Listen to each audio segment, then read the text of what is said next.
The People's Republic of China, you say, Mum? Yes. And are you Chinese? No. Then why are you celebrating? Because I'm a communist. Really, a communist? You don't fit the stereotypical idea of a communist. I always thought they were rather dour, not very pleasant people who didn't like, fun. Yep, that's me, all right.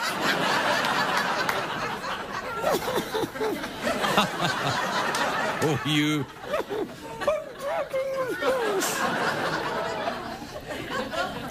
Well, what do communists like then? Sharing? Sharing? That's what I said. Sharing. Communists like sharing? Yeah. Is that it then? Is that all communists like? Yes, and marching. Marching? Marching, sharing, and stumping up and down in big boots. You're the worst ventriloquist.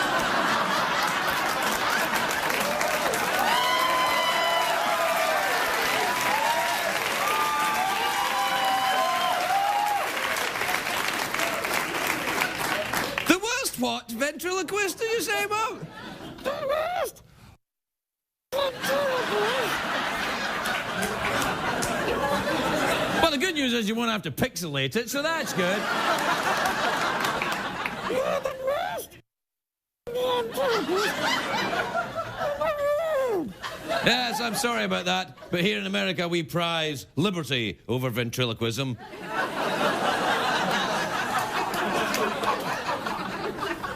Yeah, well, all right then.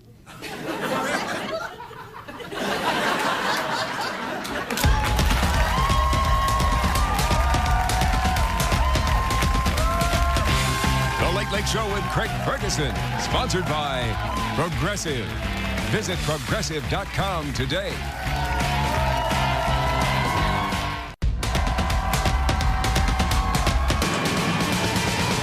It's hard to stay up, it's been a long, long day, and you got the Sandman at the door.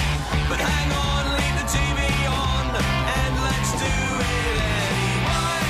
It's okay, you can always sleep through work tomorrow, okay? Hey, hey, tomorrow's just your future yesterday.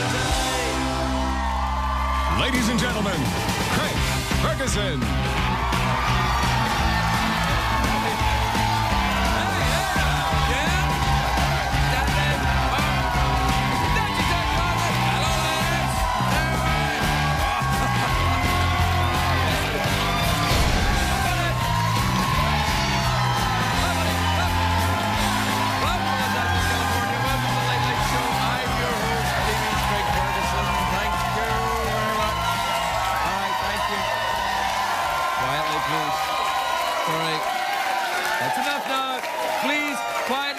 That's enough. That's right. Eyes front, look at me. No longer pay attention to the warm-up comedian who has encouraged you with your phony applause. You'll get your $8 an hour. Including commercial breaks? Maybe, we'll see.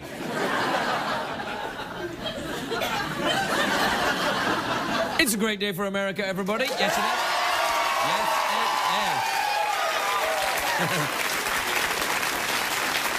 it is. The Forbes magazine, you know the Forbes magazine? I don't either, but Forbes magazine has released a list of the 400 richest people in the country, and it's shocking to me. I had no idea there were 400 rich people left in the country. Hey. Woo, there's your late night joke. There.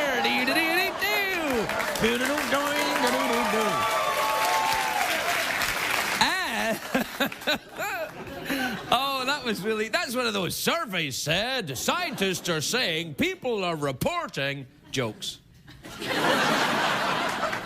Do you know that veterinarians are saying, veterinarians are reporting that dogs live longer lives than ever before? Oh. That's expected to change now that Michael Vick's out of jail, of course. Oh, yeah, blame me. I had the dog fighting ring. Oh, yeah, me. It's a big day for China. Not China Phillips or China the wrestler. China the country. China's also a country, not just a wrestler? Yes!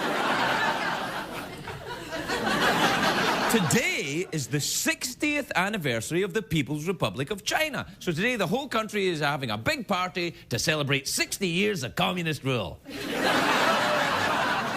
Woohoo! Doesn't sound like a fun party to me, but each to his own, you know, according to his need. You know, communism.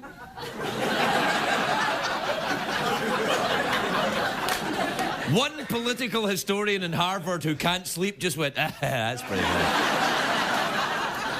Anyway, 60 years ago was a huge milestone. Now, I mean, what do you get for a country that produces everything? I don't know. If you don't know where China is, we have a map. Do we have a map of where China is? There you are. It's China, Norris, Bora, East Cleveland.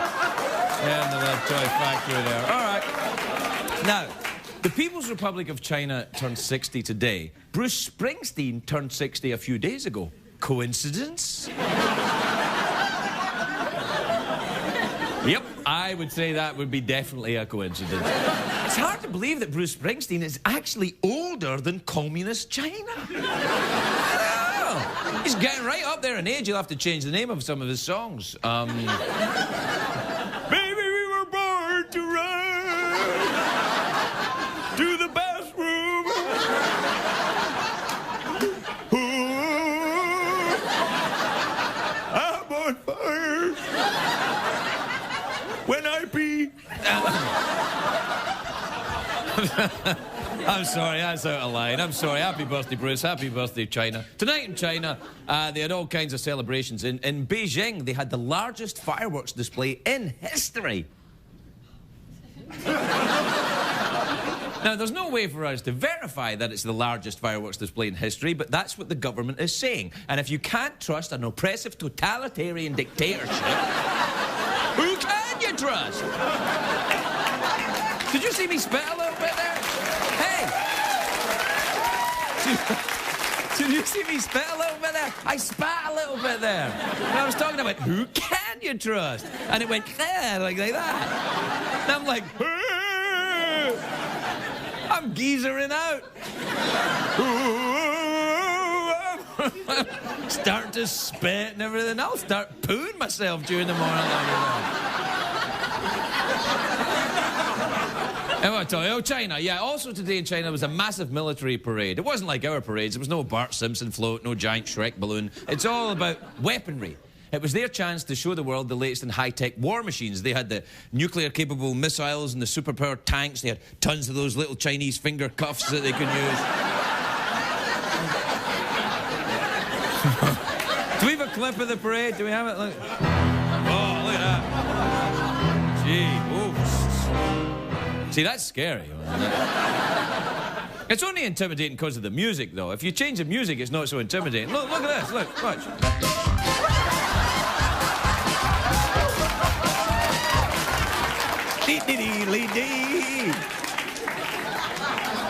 See, now, parades in America are very different. They're not about showing off weaponry, except the Gay Pride Parade. Check out these guns!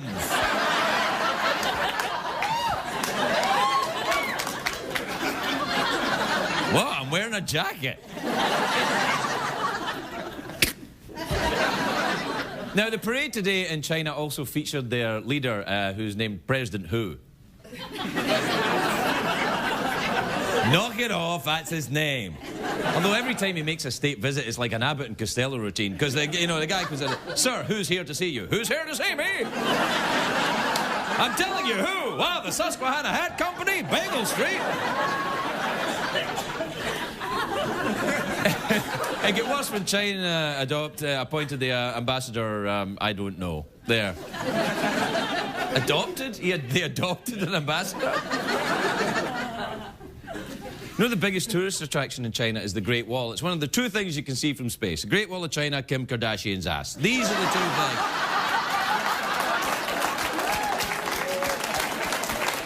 Now, the Great Wall of China was built to defend the Chinese against the Mongols, it was very effective. And the Chinese have always been great at creating defense systems. Years after the Great Wall, they created Feng Shui. Which is the Chinese art of defending yourself with a line of couches and scatter cushions laid. So your enemy is galloping across the place and, oh, look, that couch is lovely.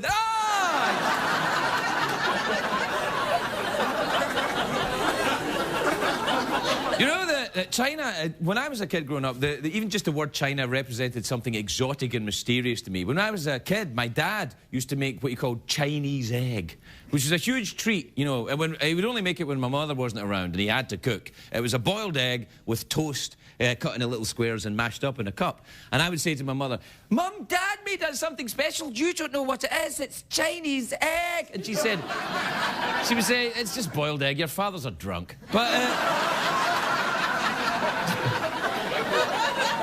She didn't say that. Chinese egg wasn't really Chinese, of course. I love the real Chinese food. Or as they call it in China, food.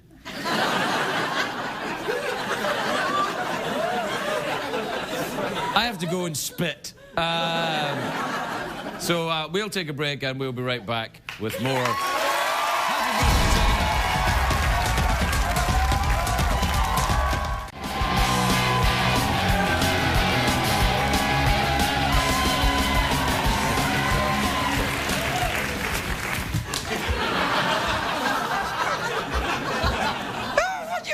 Just relax down there. I don't like it down here. It's dark. I think it's dark down there. Try doing the monologue.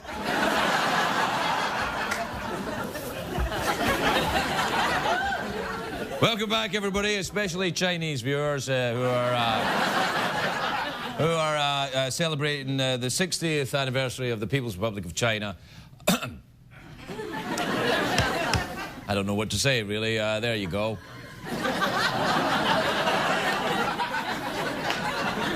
Amazing country, China, though. One of the great wonders of the world, I think, is the orange chicken. No, right there, you got the perfect combination, and you get your tangy citrus of orange with the deliciousness of chicken. They tried a lot of other combinations before they got it right. There would be the lemon pigeon. They tried that. The apple squirrel, banana monkey, corn dog. They tried the corn dog. Eventually, orange chicken. Now, listen, I'm about to say something that's quite controversial about Chinese food. And now, this may come off as culturally insensitive. I don't care. I happen to believe it's the truth. Here we go. Fortune cookies can't really predict the future. I look forward to your letters. They cannot predict the future. But they don't even try anymore. Remember when fortune cookies used to say, oh, something good will happen, lucky number 14 and all that kind of stuff? Now they just go, you have great hair. People enjoy your humor. Well, obviously, I don't get that one very much, but that's not telling the future. That's just a platitude. I'll wait while you look it up. Oh,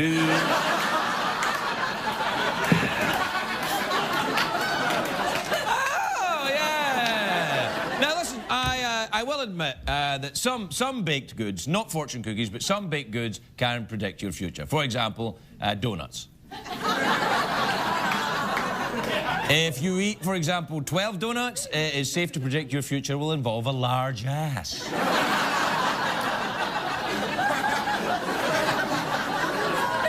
And it'll probably be your own. Do you know what other food comes from China? Pasta. Italians are like, what do you say? No, I'm telling you, pasta, because the Italians say that it's their invention, but it isn't. Well, they don't say that it's our invention. They go, hey, what's coming to go? We invented the pasta, the tusse fruses. But no, the Italians claim that the 13th century Italian explorer Marco Polo was the first person to discover China. And I think the people of China were there going, no, we knew we were here. Because Marco Polo sails up to China and goes, what's all this? What's the coming to go? Oh, pasta, look! I think actually he got lost. What happened? He was in the middle of the ocean and he was going, Marco! And he was, Marco! Anyway, they brought the noodles back to Italy and they changed the name of noodles to pasta. But there's really... and then the ships they used then, the Chinese used a special type of ships. They called them junks. That's what they called them. They were called junk, floating junk.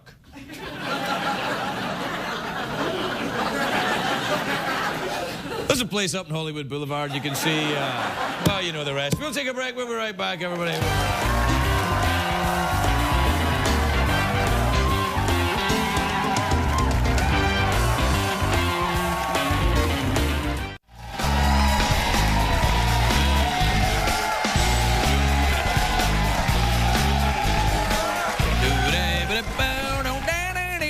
Welcome back, everybody. Welcome back to the big Happy Birthday People's Republic of China show.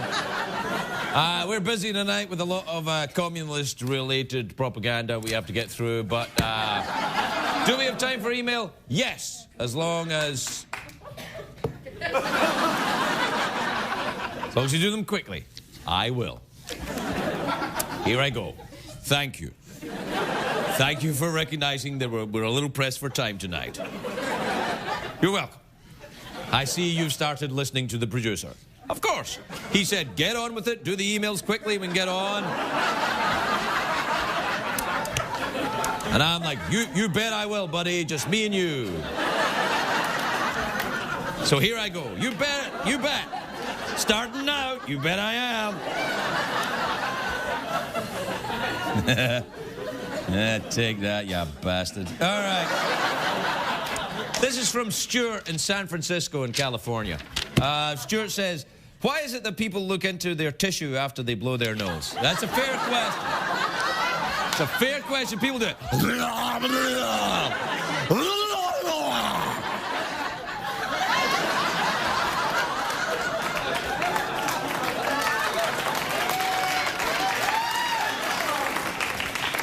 Do you know what men do as well when they're taking their socks off? Women that have been married any length of time will know this. Men, when they're taking their socks off, take them off their feet and smell them.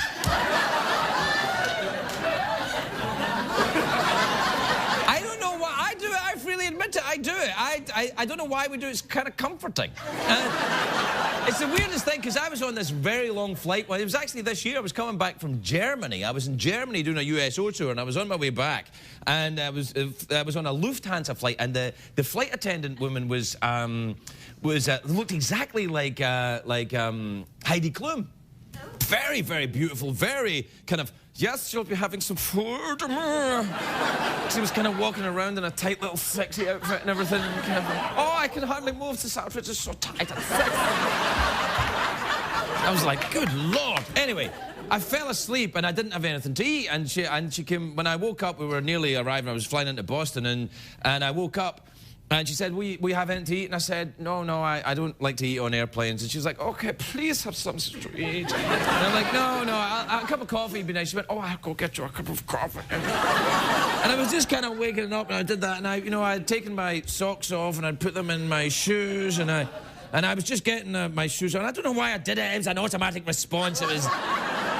I had my face in my sock. I was just putting them on. I was on the way to put it on my foot, and I was like, and I looked up, and she was there. And I was like,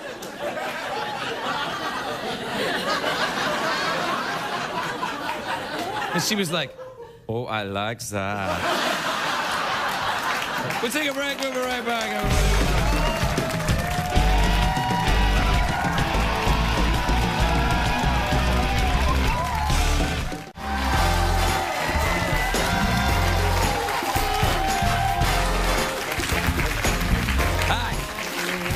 Hey, do you know what I did during the commercial break? I got down on it.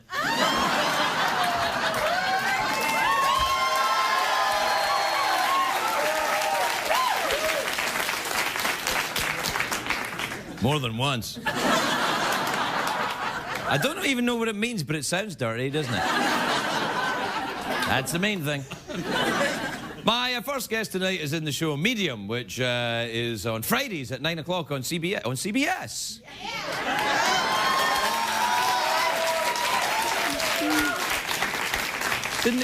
Didn't it used to be on... Oh. Anyway, it's on CBS now. Ha ha! Take that. Take a look at this.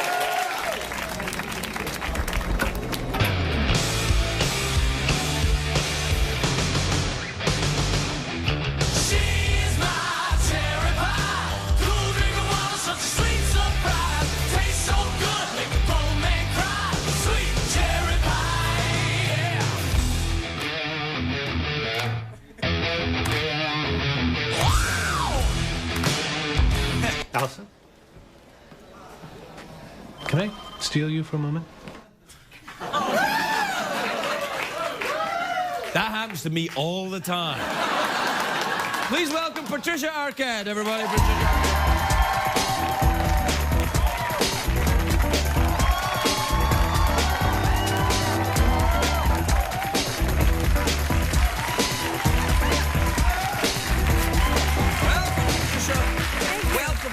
Lovely. You look very glamorous. I'm kind of going for a Spiders from Mars, David Bowie. It's working. I'm like, where were the spiders? Exactly. Yeah, like that. Hey, I'm a bit behind on the emails. Do you mind if we just... No, please. All right, okay. I just got one or two to do, and then we'll get on with the show. This is from I have like 250 at home. What, emails? Yeah, I don't check them. I check them like biannually. Wait, we could come round and do a special. My emails? We could do your emails. Did you get that email from that guy in Nigeria that if you give him some money, you can get like... No, but my husband really did last week. Get Really? that. I've had that email. I sent him like $50 or something. Nothing yet, but you know. All right, this is from Eddie in Louisiana. You ever been down to Louisiana? I have, yeah. Do you like it down there? I do. All right, okay. Well, here's what the question is. Why is New Orleans called the Big Easy? Yeah, I don't know why. Kevin in Portland, Oregon. You ever been to Portland, Oregon? I have. Do you like it? I do. Yeah, you like it in Portland, Oregon? I do, yes. And Portland people are very nice people. No, that's not true. The first time I went to New Orleans, they were all toothless. Toothless? And I just drove right out of town. Yeah. You didn't like New Orleans? Well, I do like New Orleans now, but the first time I drove through was the middle of the night with my son in the car, and we kept getting lost. I kept stopping people for directions, and they were all toothless, like, yeah. And I was like, and then the last straw was a toothless cop. A toothless and I was cop? like, enough, I'm leaving town. Yeah. Man, you have to suck your donuts if you're a toothless cop. Arr! Yeah. Well, but in Portland, Oregon, people have got lovely teeth. Is that what you're saying? Yeah. That's why I like it. I think it's the... I love New Orleans, and I love their teeth now that I've had a chance to go back. Yeah, yeah. Because there's probably a dentist in New Orleans watching going, oh, this is so unfair. I know. It's true. Yeah. It's just you had a bad run of dentally challenged Just people in the way. one bad night. One bad night. Think how it was for me. I grew up in Britain. Look at my teeth. I have nothing to say. Oh, come on. You've got lovely teeth. I have fangs.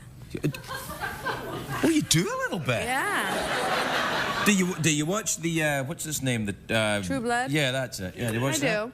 You do? You like I that? do. I check on all the fellow vampires. What they're doing out there, those Twilight kids. I don't like the Twilight vampires. Why? They're gonna bite you. No, they won't bite you. You kidding me? I mean, I like a vampire I can be afraid of, not some douchebag with his hat on backwards. But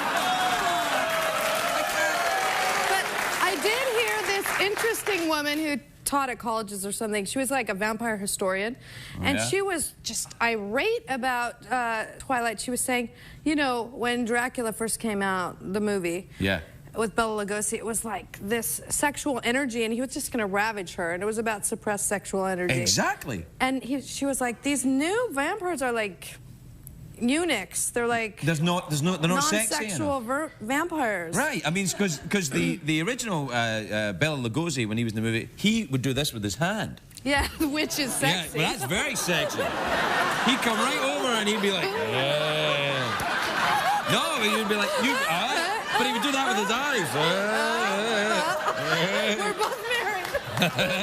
Oh, come on. It doesn't count if you're undead. Come on. Well, that's what he would do, though. And now these vampires are like, I care for you, Justina. I don't like it. Anyway, so in Portland, I'm done with the emails now. So tell me about the Medium show. It's changed channels. It's changed channels. We got fired on NBC, then we got hired on CBS. Right. That was a nice surprise. That's good. That's very good. Yeah, and I'm sorry about the step down, but at least you're still on. Yeah, we're really happy to be here. And you're on with it's the big Friday night ghost block because you got you and the. We got Ghost Whisperer and then Ghost Whisperer, yeah, that's right. Numbers. Yeah. Yeah, so it's good programming. It makes sense. Yeah, how come that happened on CBS? Mystery. Yeah, that's weird. Are you getting tired of the medium thing now? Do you get bored with people thinking you're you really are a medium? No, because most people don't think that's true.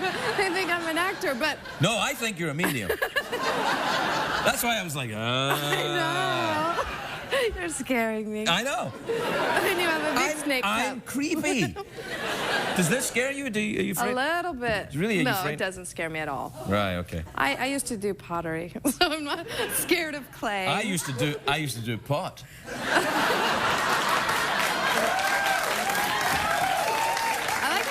Censored underneath it. Well, what happened was it says censored underneath because one of the viewers sent in a drawing, or they asked what was on the bottom of the cup, and I drew a penis on it. and then him over there, he's all like, oh, you know, and so we have to cover it up. Yeah. Well, we're doing a cool episode. We've been shooting this Halloween episode where, you know, the Night of the Living Dead, the old zombie movie that's black and white? Yeah, they go like that. Oh, yeah. No, they don't. That's more Mummy. Mummy is like that. Well, Zombie's Mummy's like oh, yeah, you're right. Zombies kind of amble more. Yeah, they don't move their arms too much. Yeah. But we've been shooting a show where I'm having these crime dreams, and my kids are watching that movie, and I start incorporating them.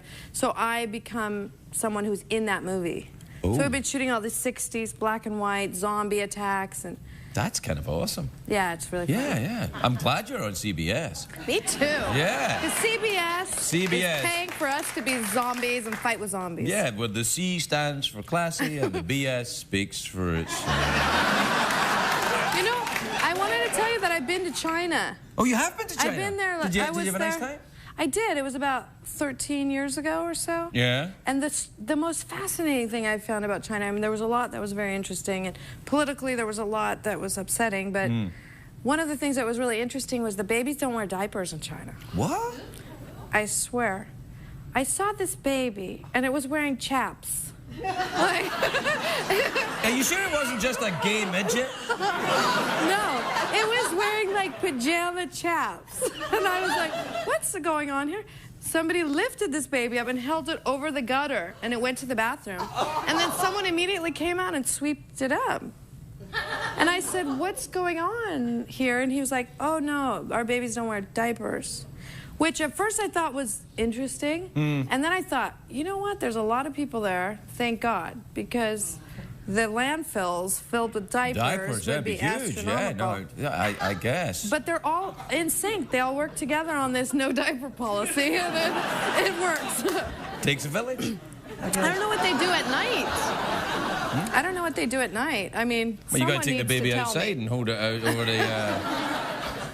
And then somebody might come up with that. I'm just saying. Hey, listen, we're out of time. Thank you so much. I'm so glad you're on CBS. Me Come and too, visit it really more often. I will, All yes, right. thank Patricia, you. Arquette, everybody. We'll be right back.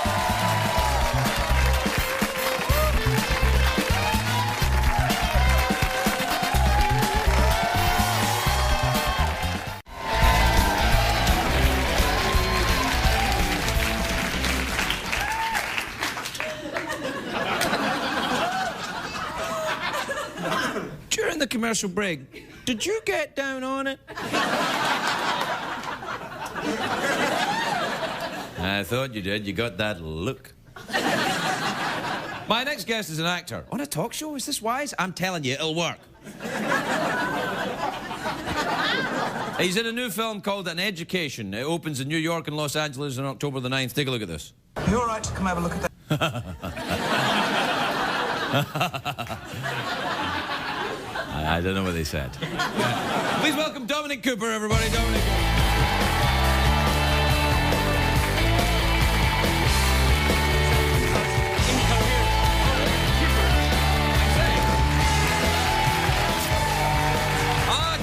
Nice. Hello. Lovely to see you. I haven't seen you. I remember you when I made a film. And I was the director of a film and you were in it. You cast me in my first role ever. Yeah, you were very good. 2 words I had. What was it?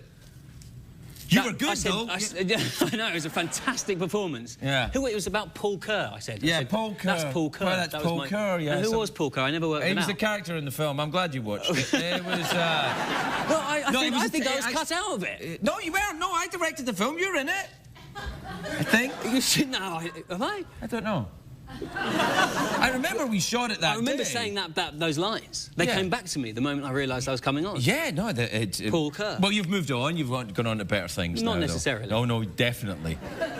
I enjoyed doing it. It was the first job. I was very excited. I liked making the film, but then I watched it. Yeah, no, I think, from what I saw, I think it was a very, very good film. You only saw the 2 seconds with you in it. That's what you... But that was the best bit. That was the best bit. No, it was. Yeah, no, it was. What's this film about, then? No, well, I have no idea what I was saying in that scene. No, neither do I. It was French or something, wasn't it? Well, I don't think it was real French. I think I just made it was gibberish. But this film is about a young girl growing up in 60s London from suburban, living in Twickenham. I've been there. Yeah, same here. It's pretty, could imagine quite dull at that particular time. It was pretty dull when I was there as well. And she gets seduced by myself and Peter's character, who kind of show her a lavish life of excitement and the art world and the music scene in London, just before London was about to become very hip and cool, and the Beatles were recording. So it's just before the Beatles, then? Just before the Beatles, so they were about to release their first album. Are you a fan of the Beatles? I am a fan of the Beatles, although so is everyone on the earth at the moment, aren't they? No, do you know who's not? Communist China. No. Although they still... No, I think they're okay with it, okay but Al-Qaeda don't like the Beatles. They're like... Still not keen. No, I just don't get it. I don't. They don't sound like that. Yeah, they do in my world. It's the only accent I do. You try and do it. Yeah, you do an Afghan accent. No, I do. I have to. Really? Well, I do in a couple of weeks, yeah, but I'm not going to do it. No, you have to practice now. There's nobody watching. No, I draw the line. Absolutely not. Couldn't possibly. Because it's okay. I might not get the job. Oh, you might not get the job. I might get fired if Oh, I see. You may get fired. I'm going along with the lie that I can do the accent at the moment. Oh, right. If they hear it, they'll realise that I definitely shouldn't be doing the job. I keep pretending to be Scottish here. It's done wonders for your career. I think it's working out. People are like, oh, that's a nice kind of little gimmick, you know. Yeah, I should do that. Where should I pretend I'm from? England. OK. Hasn't worked for me. Which part of England do you live in? London. I always grew up in London. Really? Grew up in London, southeast London, Greenwich, around there. Oh, Greenwich is lovely. It's green. They have the meridian there. Yeah, that line where time began. Where time began. I don't really understand that either. Well, it was Isaac Newton, wasn't it? Yeah. Isaac Newton used to work at the Greenwich Observatory. That's right. He used to do the telescope. Yeah, he had the telescope and the apple. Are we being believed at the moment? If you say anything, they just think we're clever because we've got accents. Exactly. It's not true. And we sit cross-legged. Yeah. No, it's very, very clever. No, well, do you still live in Greenwich then? I don't. I moved over the river. I moved over the river to where you once lived, nearby there. I want to live? Once lived. You lived in Islington, I think. I did live in Islington, yes. Yeah. I've been doing my research, read your book. Oh, yeah, you did? Fantastic. Yeah, I'm American. And a writer.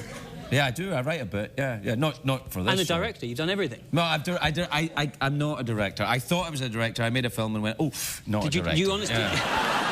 Did you really watch that film and think you shouldn't be doing that again? I'll tell you when I knew I shouldn't be doing that film. When I was doing the scene. No, it was before you even showed up. What happened was, Quentin Tarantino was on the other night and I told him about it. This is absolute truth. In the pre-production for the film, we were just getting ready to make the film, and I went to see Spider-Man at the cinema. Right, I went to see Spider-Man. I thought I need a rest from all this. I'll go see Spider-Man. I watched Spider-Man, and I enjoyed it a lot. And as I came out, I thought, oh, I'm not someone who makes films. I'm someone who goes to see films. But by that time, it was too late. I couldn't phone up the studio and say, bit of a problem. You remember when I said I was going to make the film? I can't. Oh, no. Hey, did you enjoy doing the Mamma Mia? You had your clothes off. I loved it. I loved getting my clothes off, loved dancing and loved being on the beach. I think they still were I'm not sure whether I was meant to be cast in the film because I thought that was a great film. I loved it. It was good fun. I thought it was hilarious and the music was great, and Pierce Brosnan has the best film line of all time in that movie. Which one? When he says, "Ah, I see you kept my bagpipes." Yes. Yes. That's a great line, It's man. amazing. I tried playing those bagpipes. You can't get better lines than that. Because that line would never occur in anything other than a film. No. Have you ever said that to anyone? I've said that to more women than I care to admit. I thought so. I knew it. Yeah. It's a great line. Yeah. And it's impossible nice to see you again. It's really nice. It's nice to see you again. I'm sorry I didn't on the film we weren't. It wasn't your fault. No, but really, I feel it was in fact my fault. Yes, much more so. Yeah. Yeah. Well. Yeah. Well, to be fair, you had 2 lines. I was the director. Who's to blame? Yeah. You know. We may work again. You may become keen on it again. No, I don't think I'll direct films again. I think everybody's learned their lesson. Do you think? I don't learn mine. I continue to try. But you're fantastic. You're a very clever actor. You're good at it. Clever actor. I like that. That's good. More of that. More. No. You're one minor mistake in a bad film, but you only had 2 lines in it, and then you're all right. I stand by that film. I'm happy with that. I did. You make me very proud. You play drums as well, I hear, because I'm learning. Really? Why? For a film I'm doing. An Afghani Al-Qaeda drummer? Yeah. I'm going to teach the Americans how to dance! They're all the rage. Well, there's a lot of people making them now. We're completely out of time, I'm sorry. No. Well, yes. Yeah, no. Oh. Actually, no, I lied to you. Lying No, yes, we are. Really? Yeah, we're out of time. So that's the end? Well, not the end. You can come back. Oh, good. Yeah, you can come back and promote the Afghan drumming movie. Yes, I must do that. And by which time I'll have the accent down to a T. Everybody will know it by then. Yeah. All right. It's lovely to see you. Dominic, everybody. We'll be right back.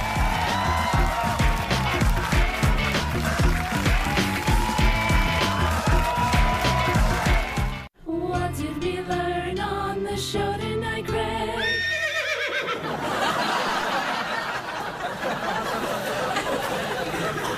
Do you know what? The stage manager, Dempsey, came over to me during the commercial break. He went, "That was a surprisingly entertaining show."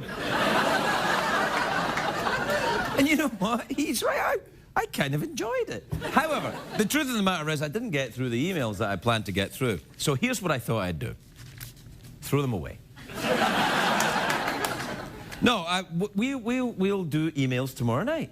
It'll be kind of a running thing. Each night, we'll do a section called emails. And any emails we don't get to one night, we can roll over to the next night, and so create a sort of audience loyalty. Like other shows. We'll see you tomorrow night. Good night, everybody.